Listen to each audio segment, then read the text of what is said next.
Cher ami, j'espère que vous allez bien. Vous l'avez peut-être déjà entendu, Kémy Séba, révolutionnaire africain du XXIe siècle, président de l'ONG Urgence panafricaniste, figure incontournable de l'activisme et de la lutte pour les droits sociaux, a récemment répondu à une lettre du ministère de l'Intérieur français concernant le retrait de sa nationalité. Mais cette réponse va bien au-delà d'un simple échange administratif. Elle soulève des questions profondes sur l'identité, la citoyenneté et la résistance face à l'oppression. Alors, je vous invite à regarder cette vidéo jusqu'au bout pour comprendre les enjeux et les réactions liées à cette situation. C'est parti. Dans un courrier qui lui a été adressé par le ministère de l'Intérieur français, l'activiste se voit informé du lancement d'une procédure de perte de la nationalité française à son encontre du fait de ses activités militantes hostiles à la France. Kémy Séba possède aussi la nationalité béninoise. Et surtout, on est venu prendre beaucoup de force. Par un courrier du 30 août 2023, les services de sécurité ont appelé mon attention sur votre situation. Vous organisez ou participez en outre à des manifestations et conférences dans divers pays, à l'occasion desquelles vous diffusez des messages hostiles à la France, critiquant la présence française en Afrique que vous qualifiez de néocolonialisme. Votre comportement et vos propos révélant une posture constante et actuelle résolument anti-française, susceptible de porter gravement atteinte aux intérêts français et de nature à caractériser une déloyauté manifeste à l'égard du pays dont vous avez la nationalité. J'ai à cet effet décidé d'engager à votre endroit une procédure de perte de la nationalité française au sens de l'article 23-7 du Code civil. Kémy Séba a immédiatement répondu à cette notification. Pour le militant panafricaniste, l'objectif de Paris était de l'empêcher de circuler en Europe et dans les outre-mer françaises.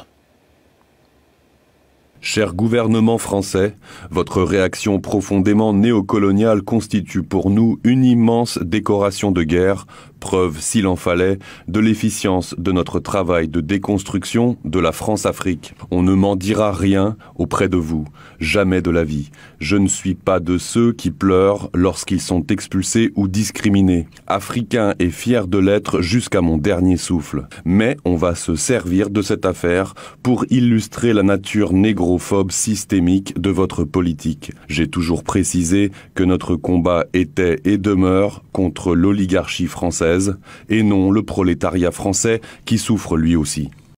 Dans cette lutte, il y a des dommages collatéraux, Kémy Séba.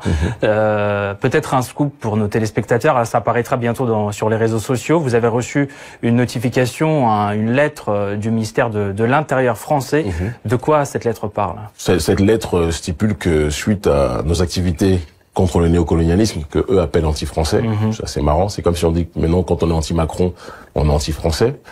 Si je suis anti-Talon, c'est-à-dire que je suis anti-béninois, ce qui n'aurait aucun sens. Suite à nos mobilisations contre le néocolonialisme en France, en Afrique, dans les territoires d'outre-mer, le gouvernement français estime que mes activités sont dangereuses pour ses intérêts, c'est ce qui est dit explicitement dans le document, et que par conséquent, comme j'ai aussi la nationalité béninoise, ils veulent, c'est une mesure d'exception qui n'a jamais été prise, en tout cas très peu prise, même les terroristes n'ont pas ce traitement.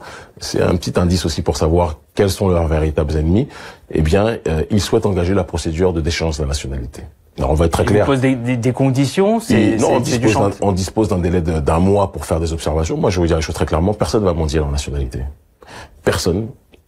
Et pour nous, c'est une grande médaille, je le dis très clairement, que le gouvernement français soit dans une démarche de nous attaquer de cette façon, parce qu'il atteste que le combat que nous menons gêne ses intérêts de 1, d'accord, et il atteste que les Africains, contrairement à tous les autres, dès lors qu'ils disent ce qu'ils pensent et qu'ils veulent obtenir leur souveraineté, deviennent des menaces pour les intérêts du gouvernement, pas du peuple, mais du gouvernement français.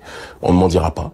On fera nos observations, très clairement, d'accord, et c'est un symbole pour tous les Africains et toutes les populations noires sur les territoires français ou les populations négro-africaines sur le continent ou dans les territoires entre guillemets dits d'outre-mer, qui se rappellent que jamais la France ne traitera à égalité les nôtres. Ils ne font qu'apporter de l'eau à notre moulin. Ça ne nous empêchera pas de faire ce qu'on a à faire. Dans les 3/4 des pays où on voyage, c'est le passeport béninois que j'utilise. C'est que quand je vais dans les territoires d'outre-mer ou quand je vais en France faire des conférences ou en Europe, que en effet j'utilise le passeport français. Ils nous retirent cela. On reviendra de toute façon, quand on sera à la phase institutionnelle, on reviendra voir les nôtres. Et de toute façon, avec Internet aujourd'hui, on communique avec des gens qui sont des millions de kilomètres sans avoir même besoin de se déplacer. Donc c'est un coup d'épée dans l'eau. C'est une diabolisation qui en réalité nous sert beaucoup plus que le contraire. Objectivement, ils sont pas très futés du côté de l'Élysée.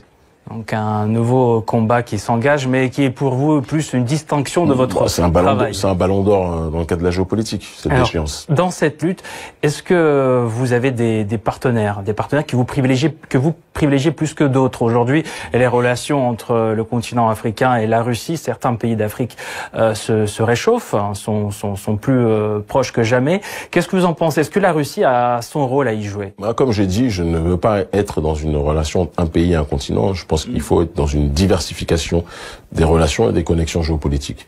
Et donc, j'inscris le partenariat avec la Russie dans le cadre d'un partenariat plus général avec les nations qui ne sont pas alignées vis-à-vis de l'hégémonie occidentale, qui refusent cette hégémonie occidentale. Et donc, on est tout aussi proche du gouvernement iranien, on est tout aussi proche du Venezuela, on en revient, on est tout aussi proche de Cuba. Je pense qu'il est dangereux, lorsqu'on quitte un système hégémonique, de se lier uniquement à un type de partenaire, même si celui-ci peut être différent.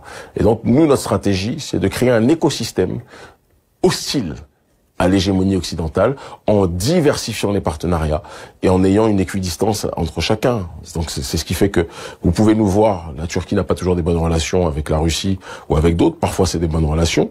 La Turquie, c'est mitigé. C'est mitigé, mais nous... C'est pas des mauvaises relations. Tout à fait. C'est pas non plus des magnifiques, ça dépend des moments. Nous, on n'a aucun problème quand on doit parler avec le gouvernement turc, à parler avec le gouvernement turc. On n'a aucun problème quand on doit parler avec le gouvernement russe, avec les autorités russes, à parler avec les autorités russes. On n'a aucun problème quand on doit parler avec les autorités iraniennes, à parler avec les autorités iraniennes. Le plus important pour nous, ce sont nos intérêts. Voilà. Et je pense que c'est très important qu'on puisse le rappeler de cette façon. Ce qui prime pour la nouvelle génération africaine, c'est qu'elle puisse faire avancer son agenda. C'est un agenda d'autodétermination, de souveraineté. La prochaine étape pour d'autres pays, c'est qu'ils puissent rejoindre les États de l'Alliance du Sahel, parce qu'il y a le Mali, le Burkina, le Niger, où on a beaucoup contribué pour arriver à ces basculements et permettre l'établissement de nouveaux régimes, mais c'est pas une fin en soi. C'est-à-dire que ça, c'est un début. Le plus important pour nous, c'est que bon nombre d'autres pays rejoignent ces pays-là. Et donc, il y a un travail de fond qui est à faire au Bénin, Côte d'Ivoire, au Togo, etc., etc. J'aimerais vous inviter à partager vos réflexions dans les commentaires ci-dessous. Quelles sont vos opinions sur le retrait de la nationalité de Kémy Séba? Pensez-vous qu'il s'agit d'une mesure justifiée ou d'une atteinte aux droits fondamentaux? N'hésitez pas à exprimer vos points de vue et à engager la discussion avec respect et ouverture d'esprit. Vos contributions sont précieuses et contribueront à enrichir notre compréhension collective de cette problématique. Merci encore pour votre attention, et à très bientôt dans les commentaires.